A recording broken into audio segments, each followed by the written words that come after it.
प्रधानमंत्री नरेंद्र मोदी सामने खड़े होते हैं। उसी रात कैबिनेट कमेटी ऑन सिक्योरिटी की मीटिंग बुला ली जाती है। वासे ने उसे 50 लाख पाकिस्तानी रुपये दिए। ये घर सईद के घर से बेहद नजदीक था। रॉ के एजेंट नावेद के घर आने जाने लगे। नावेद के खाते में 15 करोड़ रुपए ट्रांसफर कर दिए जाते हैं। अफगानिस्तान से एक आदमी को चुपचाप पाकिस्तान लाया गया। धमाके की आवाज सुनते ही सईद पूरी तरह घबरा जाता है।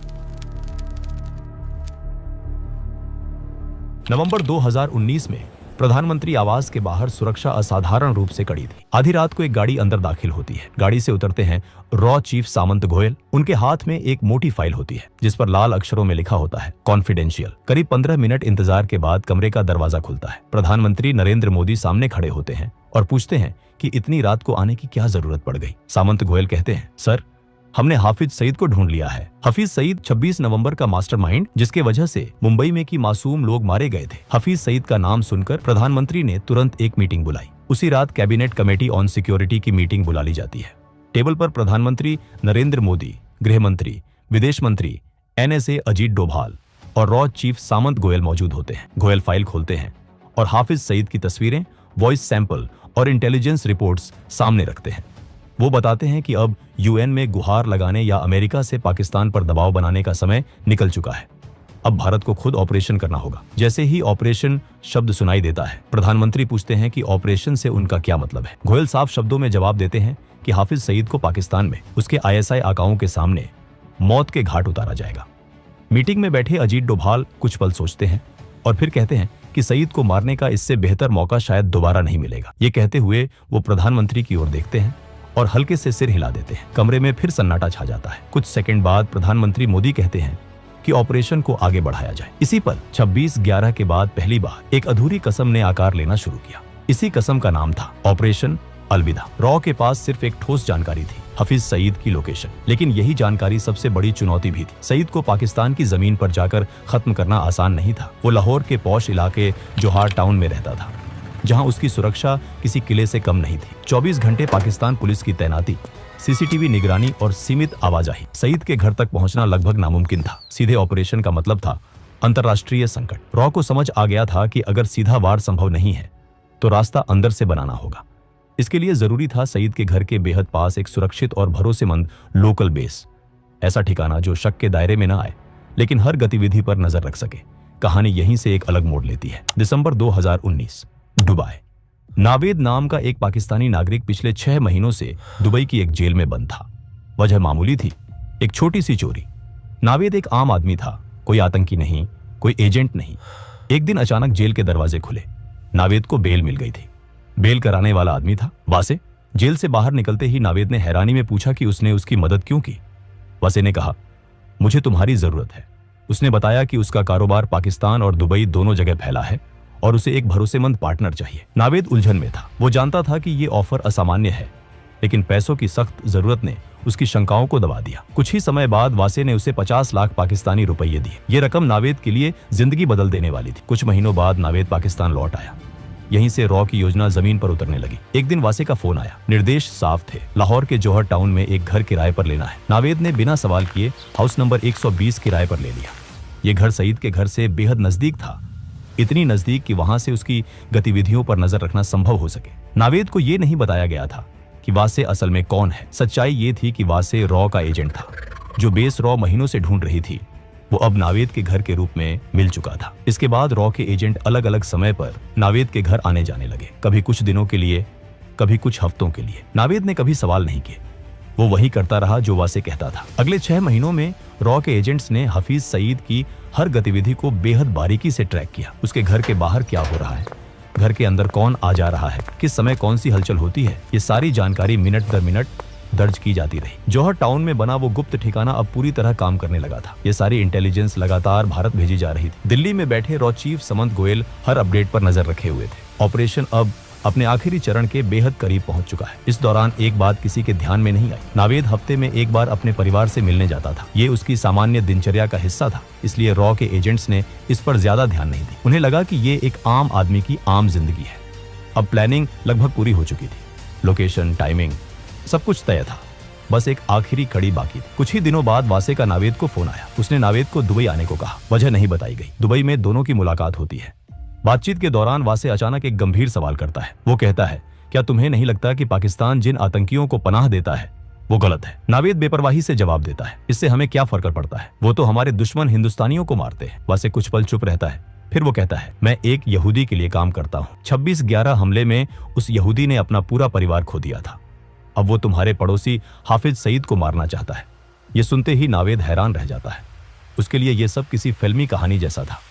वासे आगे कहता है, मुझे सईद को मारने में तुम्हारी मदद चाहिए। नावेद को ये बात मजाक लगती है। वो साफ कहता है कि वो इसमें शामिल नहीं होगा, लेकिन वासे उसे एक और ऑफर देता है। अगर वो मदद करता है तो उसे अपने पूरे परिवार के साथ अमेरिका में बसाया जाएगा, साथ ही करोड़ों रुपये भी मिलेंगे। नावेद के सामने अब जिंदगी का सबसे बड़ा फैसला था। एक तरफ डर, दूसरी तरफ पैसों और सुरक्षित भविष्य का लालच। काफी देर सोचने के बाद आखिरकार नावेद हाँ कह देता है। इसके कुछ ही समय बाद नावेद के खाते में 15 करोड़ रुपए ट्रांसफर कर दिए जाते हैं। ये इस बात का संकेत था कि अब पीछे हटने का कोई रास्ता नहीं है। अब ऑपरेशन अलविदा अपने अंतिम मोड़ पर था। कई हफ्तों की गहन सोच विचार और जोखिम के आकलन के बाद रॉ एक निर्णायक नतीजे पर पहुंची। तय हुआ कि हाफिज सईद को कार बम के जरिए निशाना बनाया जाएगा। नावेद के घर में रह रहे रॉ के एजेंट्स ने चुपचाप एक काली टोयोटा कोरोला खरीदी। इसी गाड़ी के भीतर 300 किलो RDX भर दिया गया। पूरा काम इतनी सफाई से किया गया कि किसी को शक तक नहीं हुआ। इस कार को नावेद के घर से कुछ दूरी पर एक अंडर कंस्ट्रक्शन बिल्डिंग में पार्क कर दिया गया। वहां न चौकीदार था न कैमरे। इस कार के बारे में नावेद को बिल्कुल पता नहीं थी। अब रॉ के सामने सबसे बड़ा सवाल था, इस कार को सईद के घर तक कौन ले जाएगा? यह ऐसा काम था जिसमें ड्राइवर का जिंदा लौटना लगभग नामुमकिन था। रॉ को एक ऐसे इंसान की जरूरत थी जो पैसों के बदले अपनी जान देने को तैयार हो। कुछ ही समय बाद अफगानिस्तान से एक आदमी को चुपचाप पाकिस्तान लाया गया। वो बेहद गरीब था, लेकिन एक बात साफ थी, वो मरने से नहीं डरता था। उसे भरोसा दिलाया गया कि ऑपरेशन के बाद उसके परिवार को बड़ी रकम दी जाएगी। अब नावेद के घर में कुल 4 लोग थे, 3 रॉ एजेंट और 1 अफगानिस्तानी। नावेद ने कभी नहीं पूछा कि ये लोग कौन हैं, कहां से आते हैं और क्या करते हैं। वो वही करता रहा जो उसे वासे कहता था। रॉ का प्लान अब तक बिना किसी रुकावट के आगे बढ़ रहा था, लेकिन हर ऑपरेशन में एक ऐसा पल आता है जहां सब कुछ अचानक बदल जाता है। 13 मई 2021 वासे, जो इस पूरे नेटवर्क की सबसे अहम कड़ी था, नई दिल्ली में अपने परिवार के साथ ईद मनाने आया हुआ था। त्योहार के बाद वो अगले ही दिन दुबई लौटने के लिए घर से निकलता है। रास्ते में अचानक उसे चक्कर आता है। वो संभल नहीं पाता और जमीन पर गिर पड़ता है। तुरंत उसे अस्पताल ले जाया जाता है। शुरुआती जांच में डॉक्टरों को पता चलता है कि वो कई दिनों से तेज बुखार से पीड़ित था। कोविड टेस्ट कराया जाता है, रिपोर्ट पॉजिटिव आती है। हालत तेजी से बिगड़ती है और वासे को ICU में शिफ्ट कर दिया जाता है। अगले 2 दिन वो जिंदगी और मौत के बीच जूझता रहता है। आखिरकार रॉ का ये जाबाज और बेहद अहम एजेंट दुनिया को हमेशा के लिए अलविदा कह देता है। जैसे ही ये खबर रॉ हेडक्वार्टर्स पहुंचती है, वहां भूचाल आ जाता है। वैसे सिर्फ एक एजेंट नहीं था, वही नावेद को संभालता था। उसकी मौत का मतलब था कि पूरा ऑपरेशन फेल। वही दूसरी तरफ नावेद की आदत थी कि वो हफ्ते में एक बार अपने परिवार से मिलने लाहौर से बाहर निकलता था। लेकिन इस बार कहानी कुछ और ही थी। इस बार नावेद की गाड़ी सीधे एक हाई रैंकिंग ISI ऑफिसर के घर पर जाकर रुकी। असल सच्चाई ये थी कि नावेद कभी पूरी तरह ईमानदार नहीं था। वो शुरू से ही वासे पर शक करता आ रहा था। शुरुआत में ये शक हल्का था, लेकिन जैसे जैसे वक्त बीतता गया, ये शक गहराता चला गया। और जिस दिन वासे ने उसके सामने हफीज सईद को मारने की बात कही, उसी दिन नावेद का शक यकीन में बदल गया। नावेद समझ चुका था कि वो किसी बेहद खतरनाक खेल का हिस्सा बन चुका है। इसी जानकारी को वो चुपचाप पाकिस्तानी एजेंसियों तक पहुंचा देता है। ये खबर बेहद सेंसिटिव थी और इसके असर तुरंत दिखने लगे। रॉ तक जैसे ही ये इनपुट पहुंचता है, हालात पल भर में बदल जाते हैं। एजेंसी बिना एक पल गवाए आदेश देती है कि जौहर टाउन वाले घर से सभी एजेंट्स को तुरंत निकाल लिया जाए। कुछ ही घंटों में वो घर खाली कर दिया जाता है। इसके बाद ISI के लोग उस इलाके की छानबीन करती है, लेकिन उनके हाथ कोई ठोस सबूत नहीं लगता। अब रॉ के सामने सबसे बड़ी दुविधा खड़ी हो जाती है। महीनों की मेहनत, रिस्क और तैयारी, सब कुछ दांव पर लगा था।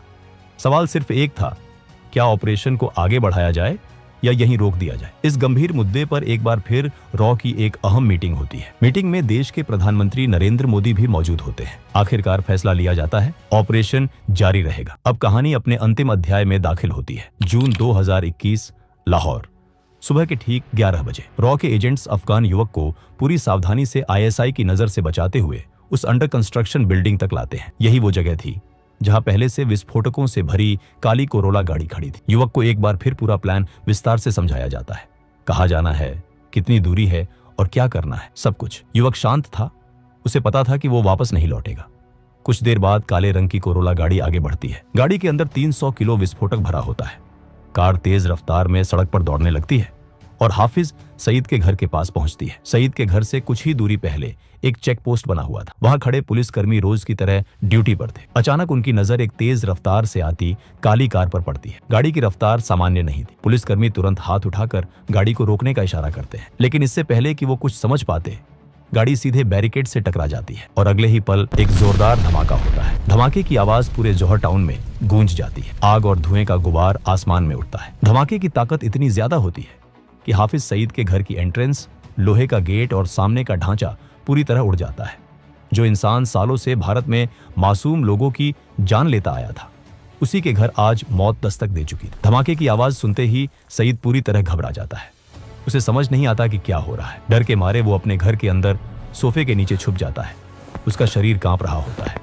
पहली बार उसे एहसास होता है कि खतरा अब सिर्फ भारत तक सीमित नहीं है। हालांकि इस धमाके में सईद बच जाता है और इसी वजह से ऑपरेशन अलविदा अपने अंतिम उद्देश्य में पूरी तरह सफल नहीं हो पाता। लेकिन इस नाकामयाबी के बावजूद एक बात बिल्कुल साफ हो जाती है। सईद अब ये समझ चुका होता है कि वो रॉ से बच नहीं सकता। इस घटना के बाद पाकिस्तान में बैठे छोटे बड़े सभी आतंकियों तक एक साफ संदेश पहुंच जाता है। संदेश में कोई शब्द नहीं होते, लेकिन मतलब बिल्कुल साफ होता है। ये नया भारत है।